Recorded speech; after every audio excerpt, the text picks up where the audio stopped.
Hey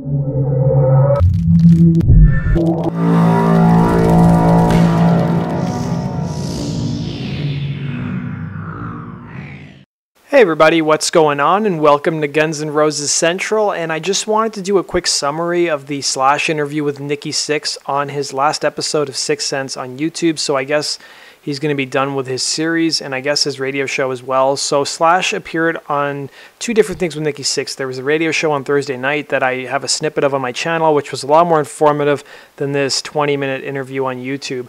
So if you guys don't want to waste 20 minutes of your time, I'm just going to break it down for you in terms of what exactly they talked about. Just a big heads up, there's no talk about the reunion at all. There's no talk about plans of 2018 coming up in this YouTube clip.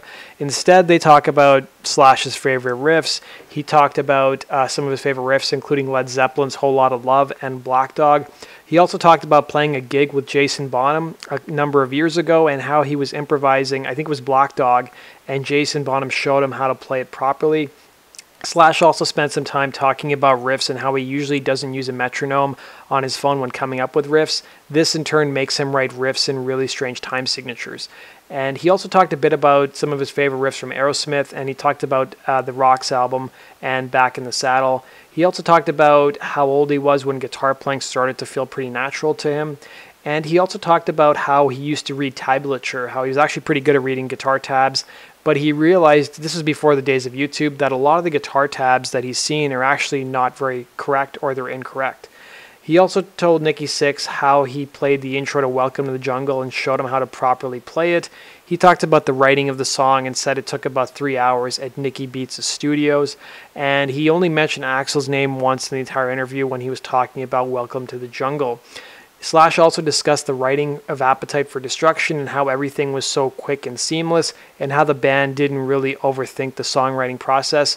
Slash also then went on to discuss some of his favorite Motley Crue songs. And Slash, probably the highlight of the interview was a story that Slash shared about a stalker he had who once claimed that Slash stole riffs from him telepathically, and Slash said the stalker sent him death threats and he ended up having to go to court and file a restraining order against the stalker. Slash also discussed an unnamed song that he was once sued for because it was too similar to another song that a different band had written. So the unnamed song is Dirty Little Thing from the Contraband record from Velvet Revolver. So before Scott Weiland came into the band, Slash, Matt Sorum, and Duff McKagan worked with two unnamed musicians, which I believe were Josh Todd and Keith Nelson from Buckcherry, who apparently stole it from another band. So I guess the two guys from Buckcherry were rehearsing in a studio next to a band called Voodoo Six, who ended up suing Velvet Revolver over the song Dirty Little Thing, ended up winning their lawsuit. So I've put a link to that lawsuit information down below if you guys want to check it out. That's basically the whole interview in a nutshell. I hope I saved you guys 20 minutes of your life. I will say that the shirt that Slash was wearing, it's like an Alice Cooper Solid Rock shirt. It's a pretty cool looking shirt. If you guys know where I can get one, just let me know in the comment section below.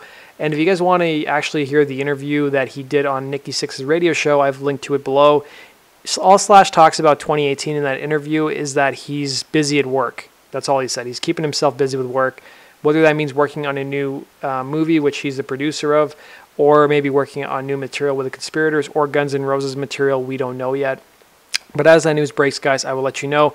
Make sure you guys go to GNR Central. I've posted about like 10 news stories this weekend alone from the world of GNR if you guys want to stay up to date on all things GNR. Thanks for watching, guys, and I want to wish everyone a happy new year. Take care.